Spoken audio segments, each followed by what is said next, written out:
चलिए खबरों में बात करते हैं अब कोरोना के संक्रमण को लेकर। बता दें कि कोरोना की दूसरी लहर में तेजी से फैलते संक्रमण के बीच उत्तराखंड सरकार ने आवश्यक सेवाओं से संबंधित सरकारी कार्यालयों को छोड़कर अन्य तमाम दफ्तरों को 3 दिन के लिए बंद करने का आदेश दिया है। यह फैसला उक्त कार्यालयों को सैनिटाइज करने के मद्देनजर लिया गया है। इसमें सबसे ज्यादा महत्वपूर्ण पुलिस महकमे को लेकर समाज सेवी चिंतित हैं। उन्होंने सरकार से सवाल पूछा है कि 24 घंटे काम करने वाले विभाग के कार्यालयों में क्या सैनिटाइजेशन किया जाना जरूरी नहीं है?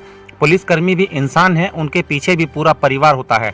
समाज सेवी यह भी कह रहे हैं कि सर्वाधिक पब्लिक डीलिंग भी पुलिस ही करती है, लिहाजा ऐसे में सरकार को चाहिए कि वह इस बेहद अहम महकमे के बारे में भी सोचे। कुछ समाज सेवियों ने तो सरकार से यह सवाल तक पूछ लिया है, क्या पुलिस विभाग में इंसान की जगह रोबोट काम करते हैं, जो सरकार पुलिस महकमे पर ध्यान देने को तैयार नहीं है। जिस तरह से इस कोरोना महामारी में सारे विभाग सरकार द्वारा बंद कर दिए गए हैं, छुट्टी कर दी गई है, वैसे पुलिस प्रशासन जिस तरह हमारी मदद कर रहा है और जिस तरह रात दिन अपनी सेवाएं कर रहा है, उनको भी पूरा अधिकार है कि गवर्नमेंट उनके बारे में भी सोचे और उनको भी जब बहुत ज़रूरी है तभी उन्हें बुलाएं। अब मेरा सरकार से अनुरोध है कि इस पे पुनर्विचार करें। और क्या उनका परिवार नहीं है क्या उनके घर में छोटे बच्चे नहीं हैं क्या? अगर उनके साथ कोई भी घटना घट जाती है तो इसकी जिम्मेदारी किसकी होगी?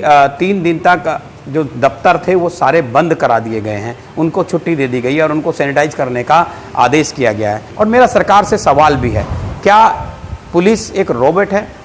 अगर अब पुलिस एक रोबोट है, क्योंकि पुलिस को कोरोना नहीं होगा, पुलिस फ्रंट लाइन में भी जाएगी, पुलिस मुकदमे भी देखेगी, पुलिस चोरों को भी पकड़ेगी, पुलिस खाना भी पहुंचाएगी, पुलिस सैनिटाइज भी कराएगी, तो पुलिस अपने आप में सब कुछ पुलिस करेगी, तो सरकार क्या करेगी? कहीं ना कहीं सरकार पे सवाल है, क्या पुलिस एक रोबोट है? क्या पुलिस वालों की फैमिली नहीं है?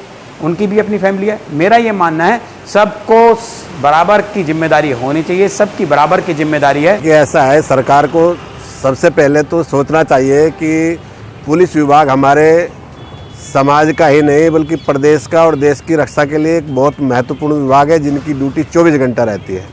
सरकार को चाहिए उनके लिए कि कोविड-19 को देखते हुए सबसे पहले थाना और चौकियों को भी सैनिटाइज कराया जाना चाहिए।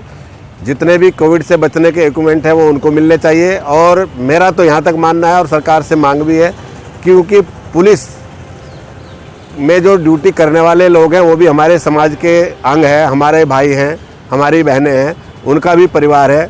उनको भी उनकी सुरक्षा के दृष्टि से देखते हुए उचित व्यवस्था उनके लिए होनी चाहिए, सैनिटाइज होना चाहिए, जो उनके इक्विपमेंट है वो उन्हें मिलने चाहिए। और मेरा तो ये मानना है कि उन्हें छुट्टी भी दी जानी चाहिए। जैसे और डिपार्टमेंट के लोगों को 50% उनकी ड्यूटी सुनिश्चित की गई है, छुट्टियाँ दी गई है, तो पुलिस विभाग को भी उसी हिसाब से दिया जाना चाहिए तथा उनको उसके हिसाब से कोविड भत्ता भी जाना चाहिए।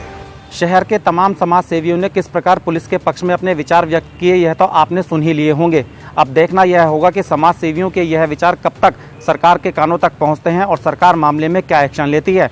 हालांकि समाज सेवियों के द्वारा व्यक्त किए विचारों से पुलिस का उत्साहवर्धन होगा, ऐसी हमें पूरी उम्मीद है। आर न्यूज़ उत्तराखंड के लिए ऋषिकेश से दीपक नारंग की रिपोर्ट।